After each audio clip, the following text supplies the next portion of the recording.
Katakan pada perempuan-perempuan yang masih ada iman dalam dirinya, maka imannya akan membimbing pandangannya untuk melihat yang baik-baik saja. Ibu, kalau di TV suka ada acara gosip? Ya, banyak. Baik tidak? Tidak. Ditonton tidak? Ayo. Ibu masih ingat pertemuan kita di pertemuan lalu? Fungsi mata itu apa? Melihat yang baik-baik. Perhatikan, kalau Anda tanyakan pada orang biasa apa fungsi mata, maka mereka akan katakan melihat. Tapi bagi orang beriman, fungsi mata itu bukan sekedar melihat. Karena ada iman dalam dirinya, maka iman itu akan membimbing matanya hanya untuk melihat yang baik-baik saja. Soalnya, perhatikan kalimatnya. Karena itu semua ayat tentang iman itu, tentang perbuatan baik, itu rata-rata dibuka dengan kalimat iman. Ya ayyuhalladzina amanu, hai orang-orang yang beriman, baik laki-laki atau perempuan, la yaskhar qaumin qaum, jangan saling mencela. Jadi kalau ada orang yang beriman, akhwat beriman, ikhwan beriman, itu otomatis imannya akan membimbing lisannya berkata yang baik-baik. Saya mau tanya, ada di antara kita yang kalau bicara suka kasar? Bicaranya kotor? Saling mencela? Ada yang mulutnya tidak bicara tapi statusnya begitu kasar? Si Ece tidak seperti yang aku kira. Nulis. Tuh dia. Lisannya memang nggak bicara, tapi tulisannya itu begitu tajam. Nah itu kalau pemilik iman, itu imannya tuh langsung membimbing tangannya, ini nggak benar. Ini bukan kebiasaan muslimah yang beriman. Ini kata-kata yang tidak baik, jangan katakan. Buka Quran surah ke-24 ayat 31. Wa qul lil mu'minina wa qul lil mu'minati. Saya khususkan perempuan dulu. Wa qul lil mu'minati, katakan pada perempuan-perempuan pemilik iman. Jadi yang punya iman saja. Kalau perempuan itu nggak punya iman, silakan, nggak apa-apa. Tidak usah ingat dengan ayat ini, nggak apa-apa. Tidak mau mengamalkan ayat ini, bebas.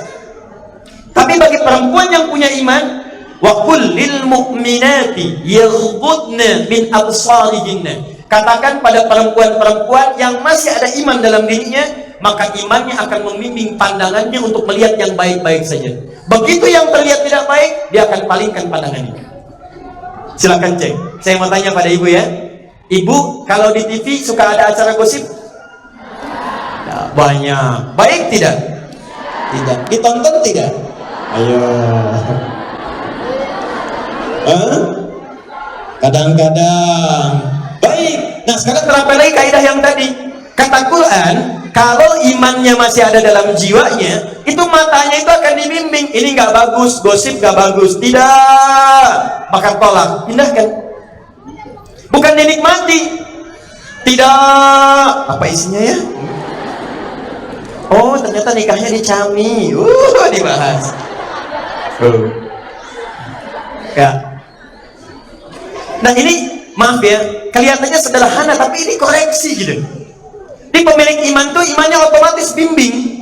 Ini yang nggak bagus, palingkan. Yang baik, ini tata. Sama, bicara juga begitu. Coba ibu lihat ya, Quran surah ke-49. Ambil ayat 11 dulu. Quran surah 49 ayat 11. Saya mau katakan, apa fungsi lisan? Bicara. Fungsi lisan itu bertutur, bicara. Tapi fungsi lisan yang beriman, imannya akan membimbing lisannya untuk bicara yang baik-baik. Teman-teman pernah dengar Al-Hasan cucunya Nabi? Al-Hasan itu cucu Nabi yang wajahnya paling mirip dengan Nabi. Dia penampilannya mirip sekali dengan kakeknya. Punya anak, anaknya diberi nama dengan nama kakeknya Muhammad. Itu Al-Hasan terkenal orang yang paling penyabar, orang tawadhu, yang membiasakan kebiasaan kakeknya saat dulu merawat cucunya ini. Ya, dengan Al-Husain adiknya. Itu kalau tiap sore Nabi suka bawa-bawa ke arah Awali untuk belanja beli susu.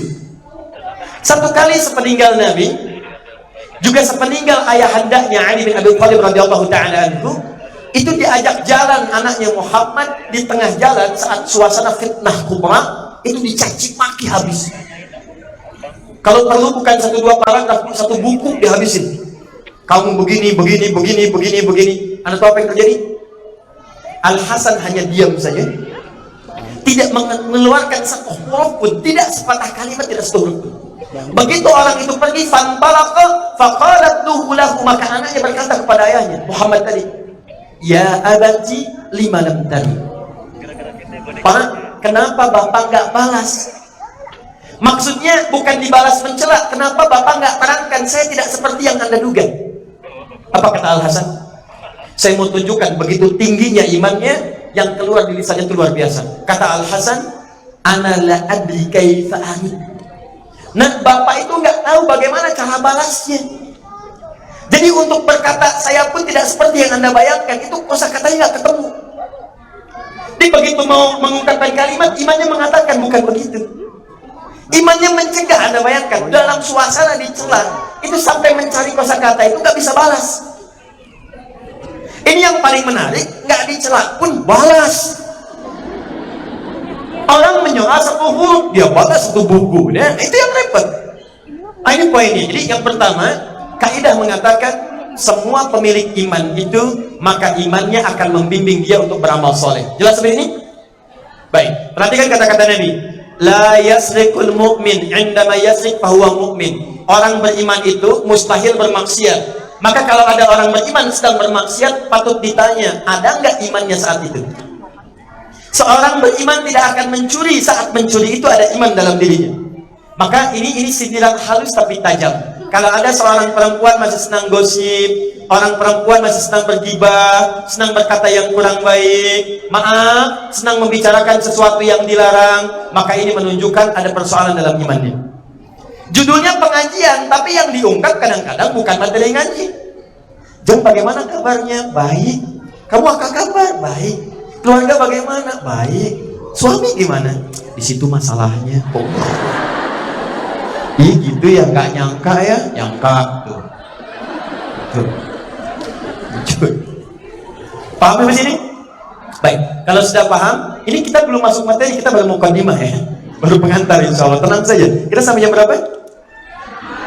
Oh, silakan sampai jam 5, saya setengah 3 pulang.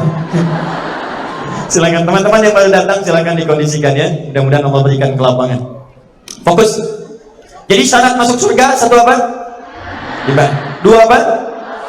Amal soleh. Sekarang fokus dengan saya, iman dan amal soleh. Tapi saya hari ini akan bahas sesuatu yang spesial. Apa itu? Teman-teman sekalian, ahli surga ini yang sudah diberikan kabar gembira oleh Allah ternyata dibagi dua bagian lagi. Sudah ada dua syarat, dibagi dua lagi.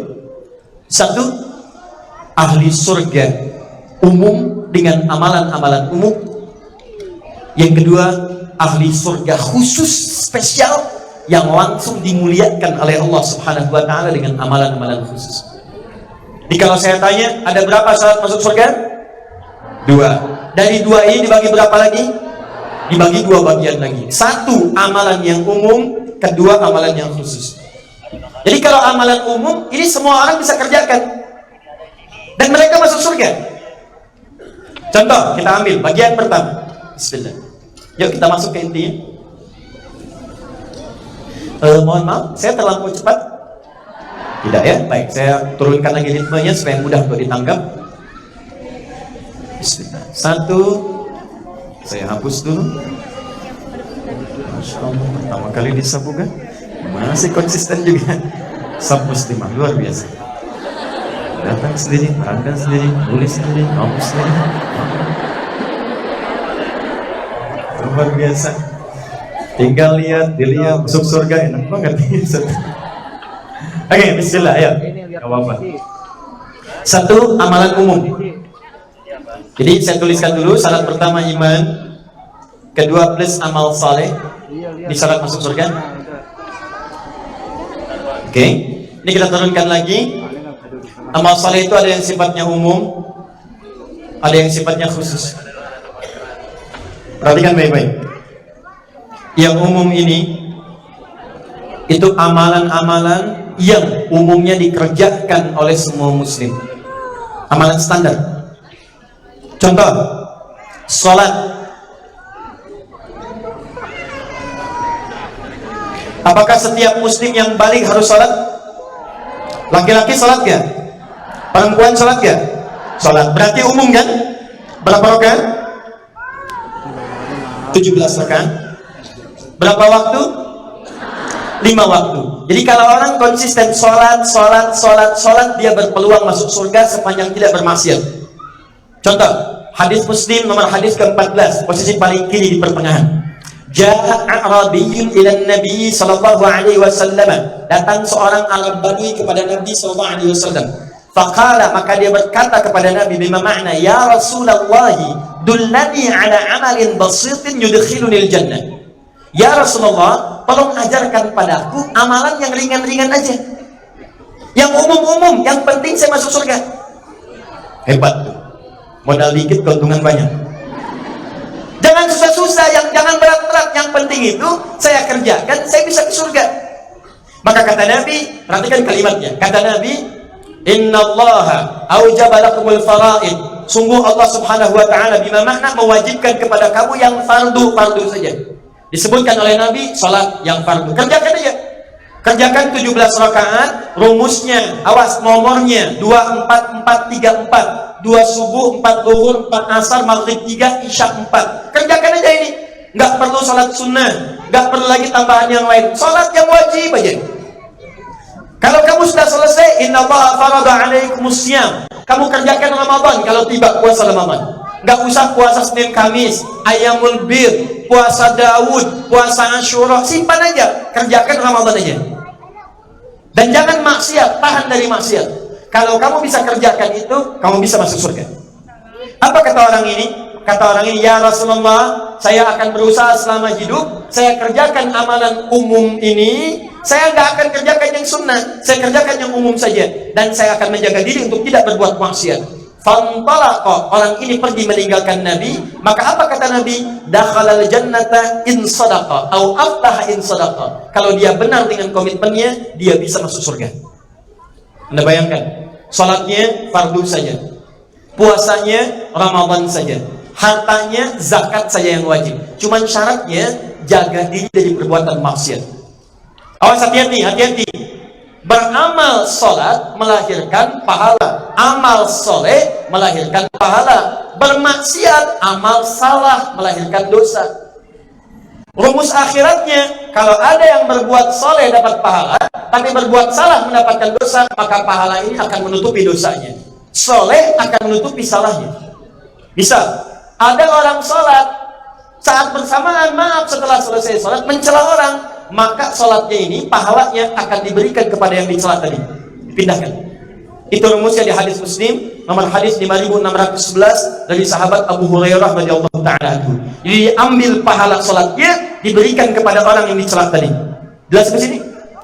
Makanya kalau ibu misalnya punya prinsip, nggak apa-apa ya Ustaz, yang penting saya ke surga, nggak usah susah-susah.